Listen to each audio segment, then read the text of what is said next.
Welcome to the Feed Your Brand recording, the coaching call for Podatize. And one of my really good friends, and I know like lots of people say this, and Juliet and I joke about this all the time, that was like, my friend so-and-so in your emails or in your whatever. But Juliet and I are actually friends. We have a call all the time. I've stayed at her house. Like we are actually friends and we do a lot of things together. And we've been sort of joint venture partners since almost the day we met. Like we just really had a synergy between it. So Juliet Clark, one of my favorite people to have a chat with, Promote, Profit, Publish is the name of her podcast. And she is going to be coming on, and we're going to talk about book launches that you might want to do, blueprints you might want to do from your podcast. So I'm going to announce the episode in just one moment, but I wanted you to know she's here. And for those of you who are in our Podatize community, you get to ask questions direct from Juliet at the end. So it's very exciting for you, especially for you aspiring or existing authors out there who have some questions. Juliet is one of the best hybrid publishers I know. So let's get started with that. And you ready to go, Juliet? I am. Okay. Usually Tom starts these, but I'm going to go solo and Tom will be back for the Q&A at the end. So, hey everyone, welcome to Feed Your Brand. I'm Tracy Hazard and I have Juliet Clark here. And for those of you who know and who have listened to Feed Your Brand many times, she's been a coaching crasher, I don't know, maybe 7, 8 times, something like that over the years. And Juliet and I used to do a live stream on Monday nights. We used to do it and we had cocktails and topics on marketing. So we used to have, what is it called? The Monday Marketing Mixer or some like MMM thing that we had. Yes.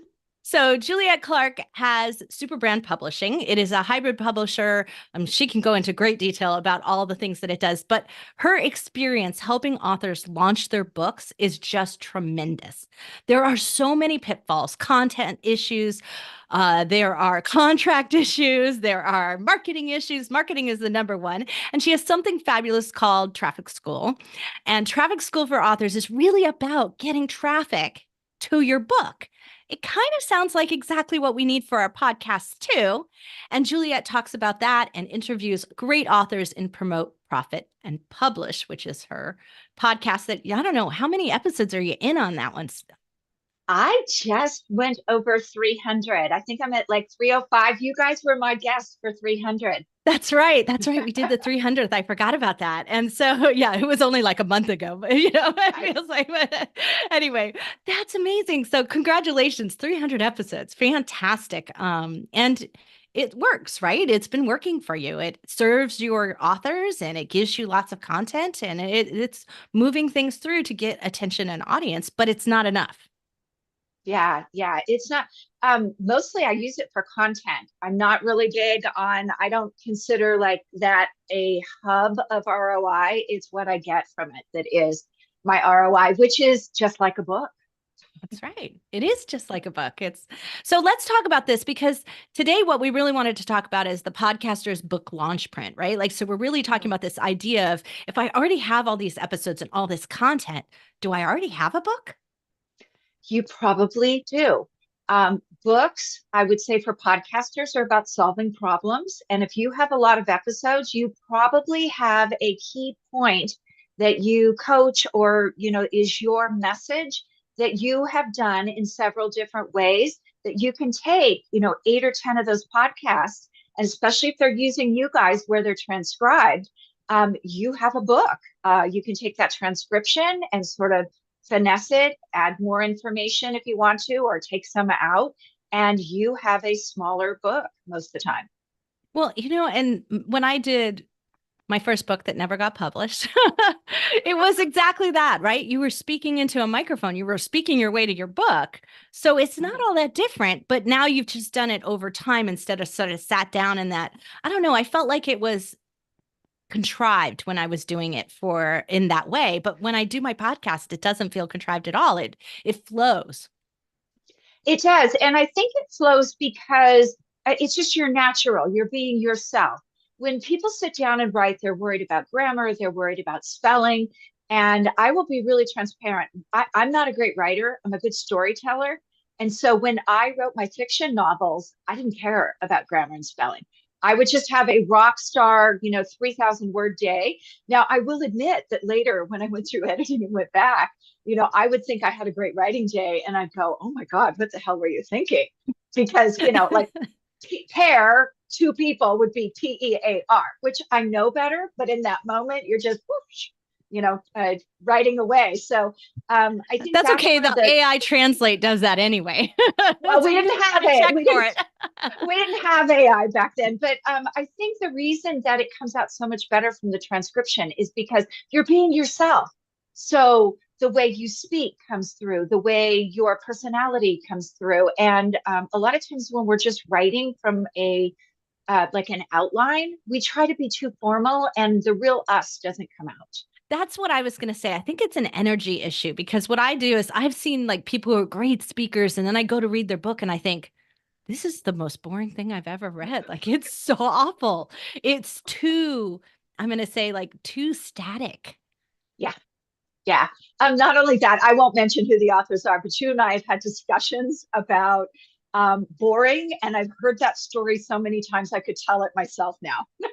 That's right. Yeah. Like it's a story and it's exactly the same way. So, Uh-huh. but I also think that even with ghostwriters, I find that same thing. So like someone who did that speak to it, but spoke to a ghostwriter and then the ghostwriter wrote it, it loses the energy somewhere in that translation. Yeah, it definitely does. And I will be the first to tell you, I ghost wrote one book. I would never do it again. And it was because of that, because the author didn't help me, the quote author didn't help me much with it. And it came out sounding more like my research than it did her personality. Interesting. Well, how can we avoid that by using our podcast? What are ways that we can use it to create this sort of blueprint for the book? So I would say first thing, what is the problem that you want to solve with the book?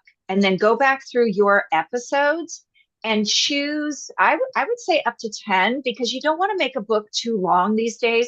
People don't have the attention span for a 300-page book anymore. So we're So not take, choosing 24 chapters of, yeah, exactly. episode. Exactly. So go through and then start organizing what that topic is, what podcast you have. If you don't already have them transcribed, you can easily send them over to someplace like Fiverr, the whole recording, and have it transcribed, and then put those together and start writing from there. Were there things maybe you left out in an episode that you'd like to add? Have things changed since then? I mean, with me, with 300 episodes, I would say probably a lot of the material from 2018 when I started may not be relevant anymore. And you do want to keep it relevant. So it's much easier. So anybody who's written a book, you can just sit there and you can stare at that blank page and you can stare and you can stare. That's why they have writing prompts. But if you actually have the material in front of you, you already have it mostly written. It's just a matter of finessing and cleaning up some grammar and making it a more organized and flow. So you may need to do some segues between one podcast episode and the next one for a chapter. So it really cuts down the time to create a book as well, to write one. Yeah, I think that those segues are really important because I think that that's what I found was sometimes it doesn't flow in the way that you want it from chapter to chapter if you don't like write a new introduction and write a new close that kind of leads you into what's next. So if you're laying it out and really looking at it from that perspective and then filling in those gaps, that's going to really help you. But for me, I found that if I wrote those, they were bad. And so I instead treated it like I was going to do a new introduction to the podcast Mhm. or a new close because I always do my intro and close separately, except here on Feed Your Brand. I do because we do it live, so I have to do it at once. But I always do it on the Binge Factor that way. And so I would sit down and I would do those like bookends to the chapter and then have that transcribed and then rewrite from there because otherwise it didn't feel like the same energy. Mm-hmm. One of the nice things now too is, you can take, and we teach this in our AR book marketing class, is you can actually take those transcribed and put them into something like Perplexity and say, write me a segue or write me a conclusion or write me this. And when you do that, it will actually read that whole manuscript that you just put in and write some pretty good stuff that you can start even with that. That's great. Save some shortcuts here. I love it. So, what are some things though that people do wrong when they're sort of laying out their book? Well, I'm not a book developer. But here's what I will tell you that my book developers tell me. Too much detail, especially with the spiritual books. People want to know about your journey, but they don't want to know every darn detail about your journey. Like telling people that you threw up from ayahuasca is probably not going to be something that people want to read if they're eating and reading. So, too much information, um, not being vulnerable enough. That's another thing, too, because your book, when you're writing that book and it's about your journey, I've had many authors that'll tell me a story, but they'll say, "Oh, I didn't put it in my book because I'd be embarrassed." And when we actually have them put it in the book, people write reviews and say, "That was the best tidbit. Like I just felt like I've been there. I know her. I know what's going on." That's the one thing I want to mention here is that a lot of times we do that in our podcast a lot better, which is why I think that you using your podcast episode, you are a little bit more vulnerable on the air. You're a little more in that storytelling mode that is a little more Mhm. dynamic and energetic, and you're not censoring yourself because it's just like coming out of your mouth, Right. right? And so Yeah. that's why you don't want to edit those things out. Keep them in. That's what Juliet's encouraging you to do. Yeah. And if you listen to my podcast, TMI, I probably tell you guys way too much. Like you're okay, we can turn it off now. Um, the other thing is jargon. This is the thing I hear from every single book developer is you're writing about a particular topic and you come in with jargon related to the industry that you're writing the book about. And those people that are there to learn, unless you're writing a book that's like a train the trainer and they're already indoctrinated into that language, you're going right over the heads of these people. And you really have to meet people where they're at, which requires you to know that audience inside and out. And if you have a podcast already, you probably have a really good idea who your listeners are. And that is the hardest part when we work with authors who don't have content and don't have a podcast is that they don't really know their audience inside and out. And that's why most of their businesses are struggling as well. So what about if somebody has a podcast that's all interviews?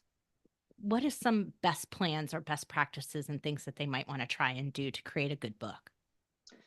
So I would say have people who are influencers that others will be interested in hearing their view. What is that book? It's something Titans. The book was like this thick, and I would never buy an interview book, and I can't remember who wrote it, but I actually read that because there were influencers. They had great business tips. So make sure that people know who the people are you're interviewing because you're going to be highlighting.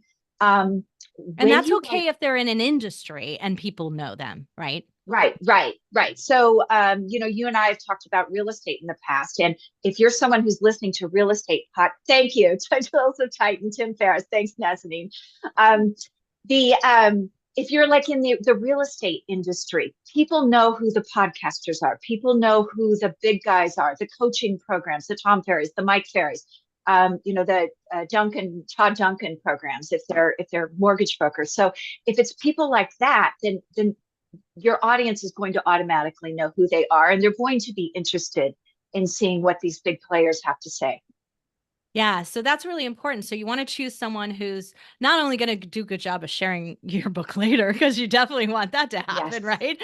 But you also need to make sure that their name is actually getting someone to read it and listen to, and hopefully you'll also do the Audible version. So listen to it as well, right? Yeah. And that's another good point about if you're going to do your own book as a podcaster, people have an expectation because they hear your voice that you're going to record that book. And that can be a monumental task, recording your own book, because a lot of times you don't realize that you may speak on a podcast all the time, but when you're actually reading a book, you may be huffing a lot. The microphones are really sensitive. So reading your own book can be a challenge sometimes. Absolutely. Yeah, it can completely be. I think another challenge with interview shows and interview models of chapters is like, how do I Yeah. translate that? And I think the ones that do like the Q&A don't work as well as ones that turn it into prose, and that does require Yeah. some actual writing, maybe some AI assistance, so ghostwriter if you need it, but it's like take that interview and distill it down to and almost what would be like an article. Yes, but also you have some great promotional materials for your book in that as well. So if you say I'm interviewing Tracy, it's probably going to be an hour and a half interview. And then I've got all the clips to promote with as well. So you need to think about how are you going to build that audience and how are you going to promote the book when you're done? Because what happens most of the time is you launch your book, you have great book sales, and then it's no man's land. Yeah, absolutely. But I also, this is that I'm going to call it the compilation model as well. Like the idea of doing a chapter within another book. So often people forget that it would be so great to use one of my podcast episodes as long as I turn it into a real chapter and don't just do the Q&A style, because now you have something to like send them to. You want to hear the whole story? You want to hear me talk about it? Here's the podcast, right? And you can put that right in the chapter. It's not as heavy a lift as then go buy my book or go buy my program or go buy my thing. It's like, listen to this whole story. Mm-hmm. The thing with compilation books, though, is that I see out there is you need to have a book that solves a big problem for people. A lot of them will be like, badass women in, boss babes or whatever. That has nothing for me. Like, I'm going to listen to other women entrepreneurs who I don't know. It holds no value. But if you have a book, a compilation book, where I can look at different ways of approaching a problem that maybe I haven't thought of before, and you're an expert, that's a really helpful book. Yeah, because, the idea that all of these minds are putting it to solving this problem, there's bound to be one in there that's going to work for my business, work for me. Mm-hmm. Yeah, there definitely is. What are some other things? Like, I mean, I think a compilation book is actually a really good starter for people because you still have to do the problem of how am I going to market it? And you could solve it at a smaller level because you do have the other people helping you market it. So it's not all the heavy lift is on you. Yes and no. So here's where I, in the past, have not been a big fan of compilation books. Is it's to the benefit of the publisher or the person that puts it together. If you're someone who's doing a chapter in a book because you want more of an audience, then you have to look at a publisher who's going to give you a landing page, who does the copyright in a way that you still own the IP, the intellectual property on it. And I see that a lot that, yes, I have all of your chapters. Now I'm going to go file the copyright. It's just me. Now I own your stuff. You're welcome to promote it, but now I'm going to take all your royalties too.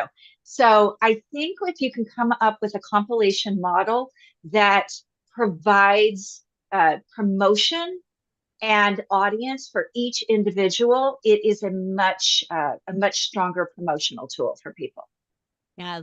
Juliet and I have been debating this for quite some time, and we actually came up with a little program that we're going to announce really soon, probably by the time this podcast airs, but not for this live stream that we're doing right now.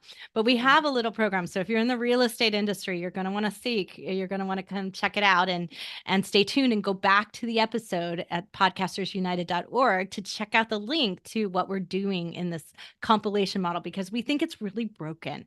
And so we're doing our first test to see if we can resolve it and fix it in a really interesting way. So we're going to have some fun with that, Juliet. I can't wait for that to come out and kind of push the rest of the industry to correct the problems that are going on over there. Yeah, I hope so. We have a compilation book right now called Voices from the Prairie that we're handling in a very similar way. And I think people are really going to like it because they're going towards ranch women. It's basically Canadian ranch women talking about the ranching life. I know it sounds weird, but gardening, cooking, animal husbandry. And while that may sound like, is that something I really want? There are a lot of people right now moving from the cities out to the country. And so I think it'll be a really helpful book in that sense. So you have better expectations of, But it's you so know, the, narrowly focused. That's the great part about it. And yeah. that's what we're trying to get you to do here. Stop doing so many general books and Mhm. use your podcast to really narrow in on one particular niche area.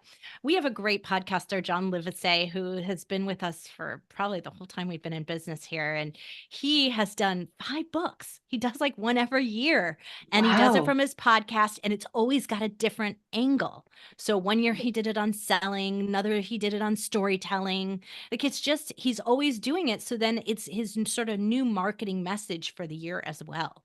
So the I book, the love that. podcast, yeah, and the guests that he has on it, it helps him continue to move through what he's doing personally, but he keeps it rarely narrow. Yeah. Well, the other thing is too, when you're out there getting speaking gigs, a book has always been a more powerful get the gig than a podcast is. So if you have both of them now, you have a really strong platform that people, it's hard to say no. That's right. That's so true. We have a lot of podcasters who came to us because they were like, the book isn't enough, so I got to have the Right. podcast too. But now that I have both, it's like I'm getting gigs all the time, right? I'm on the news all the Mhm. time. I'm on this talk show all the time. So Yeah. it is working. What are some other tips that you have? I mean, you've been doing this a long time, Juliet. You're really good at this. You have all kinds of diverse books for coaches, and you've got this wonderful niche in the woo-woo space. And so it's always different all over, and you're always working on something fun and new. But what are you seeing that is really working today? Um, One of the things that we're doing is, well, first of all, one of the biggest mistakes, let me go there first. The negative side, build your platform, get your audience out there. So many people think they have a terrific book. They send it, they write a proposal, they send it to an agent. The agents tell us that unless you have 100,000 followers that they can verify, it's going straight in the garbage can. So get those followers in place, start at least, and I would say a year minimum, building that email list, watching the opens, and really building on your content and what's out there. If you don't do that and get those followers, those engaged followers, you're really going to have a difficult time. I'm just going to share a story about why that's important. Someone who started at the same time I did with her fiction novels, she gives a free book away about every 3 months. And she also goes through her list. And if you haven't opened in the last 30 days, she writes a nice little note. If we don't hear from you, we're deleting you. What that led up to over the years was she is now a New York Times bestseller because she had a list of opens. I believe her list is up to about 25,000, but she has an incredible open rate because she leaves that so clean. And I know for a lot of people, it's really scary because list building is hard. There's no doubt about it. And to sit there and say, oh my God, I'm going to delete 100 people is pretty scary. But if you're going to be an author, you want to be able to prove that you have this engaged audience. So platform building is super important. What we're seeing with the books is right now when they go out on tours, if you get with a good book, a booker that can get you on podcasts, radio, TV that are appropriate, and that's the key word there, appropriate and in alignment, you're going to sell some books. And we've seen that more and more. There's so many companies out there who are booking podcast tours who, hey Tracy, will you take this guest? And it's not in alignment. It does, they don't get anything from it. So we're seeing that that's a really good way to get books sold afterwards, because that's the big problem. Up until through your launch, you'll sell books from that existing audience. But once you get past there, chances are you're not going to continue selling books at the rate you did before. That's a problem. Yeah. Absolutely. And So you always want to keep building that audience too. tell us a little bit about Traffic School. Why is that so special? You have Author Traffic School, and I hear so many good things from the authors who are on our platform too, who've been through it. But why is that so critical to understanding and platform and all the other pieces and parts to growing that audience? Um, One of the things that authors don't understand is that if you're an author, you need a brand, you need content. You need an audience. You need a website. Content beyond the book, right? Yes, Like that's content the beyond key. the book. Yeah, content beyond the book. You need an audience. You need a website. Like you need that place where people can see how amazing you are. But you also need something to sell. And that's where when authors come into traffic school, a lot of them, they don't have landing pages, they don't have a list, they don't have a YouTube channel, so they have no visual, which everybody wants that visual now. And a lot of them don't have a website that is digitally compliant.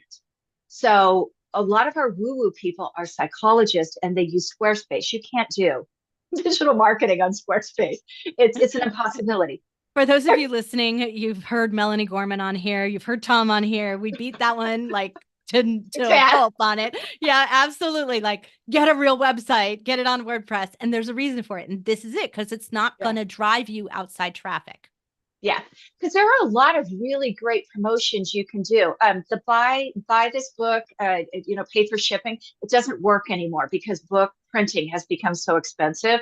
But there's no reason why you can't do a buy the book, and here's a one-time only offer, a course, maybe at a reduced discount. You can't do that on Squarespace.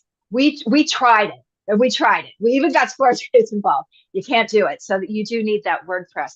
But that's why traffic school is so important, because a lot of these people come into this and their goals are, I'm going to sell a lot of books. If you go to an agent right now, they'll tell you that whatever your list is and whatever your following is, 5% of those people will buy. I think I'm surprised it's that high. I was thinking you were going to say 1 or 2%, right? No. So I'm surprised it's that high, but that's if you already have a decent list, right? You're screened your list. That's if you have a decent list. So think about it for a minute. You're putting out a major investment and you have a list of 1,000 people. That means what? Five people will buy? No, 50. My math. I'm a writer, not a math. But still, that's not enough, right? It's not enough to get anywhere. No. One thing that's really helpful is, celebrity endorsements. We have someone right now who the book's coming out next month who has a Gwyneth Paltrow endorsement. Probably our biggest seller ever had, Jane Fonda. But I don't think it's enough. And I'm just going to say this it's for you to qualify that. It's not enough to just have a celebrity testimonial. They have to be willing to promote you and promote your book. Yes. And I can actually tell that, one of my big endorsers did something at the beginning of the year because all of a sudden book sales for her kicked up again. So yeah, it's not just the celebrity endorsement. They have to be willing to, be out there and promote you a little bit too. So we just did an episode and we were just talking about the social media push for launching a new podcast, right? And so we were talking about that last week. And one of the things that I said that got a little controversy, because I've gotten a lot of messages back on it, was that I said that not to launch your marketing for your show without actually having your show out yet. And I did say that in book marketing, it's different.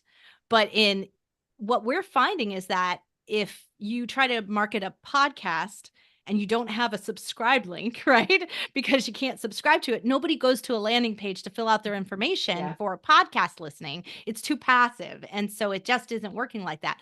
How is it? Is it though on decline a little bit from getting people on your list ahead of time? Is that getting harder and harder to do to get them to in the pre-launch phase, or is it still okay? It's still okay, but you have to be out speaking. You have to remember, nobody's just going to arrive on your site, find the landing page. It has to be a place where you're out there speaking and directing. We actually have a guy right now who's out on a tour, a radio and podcast tour. He has a landing page, and that's where he drives people. His book isn't even written yet. The outline's done. He's starting to write. He has a new concept that he's very invested in. And that's building the audience right then and there, is him out talking about the concept and saying, my book is coming out, January 2025, go over here and, subscribe and we'll send you updates. And then I tell those people, send updates every week, because you don't want people, that's where you lose them, is when they sign up and then, 6 months later, you send them their first email. So you need to be giving them little tidbits about what's in the book, and don't, one of the things I think authors hesitate is share, and people have courses too. They hesitate sharing the information in the book because they think people won't read it. The truth is, when you share a methodology or a how-to or something like that, 95% of the people, they're going to read it and they're never going to do it. It's that 5% that's intrigued enough or needs the information enough to say, okay, I'm going to buy that book. I'm going to sign up for the course. I'm going to do X, Y, and Z because I'm intrigued.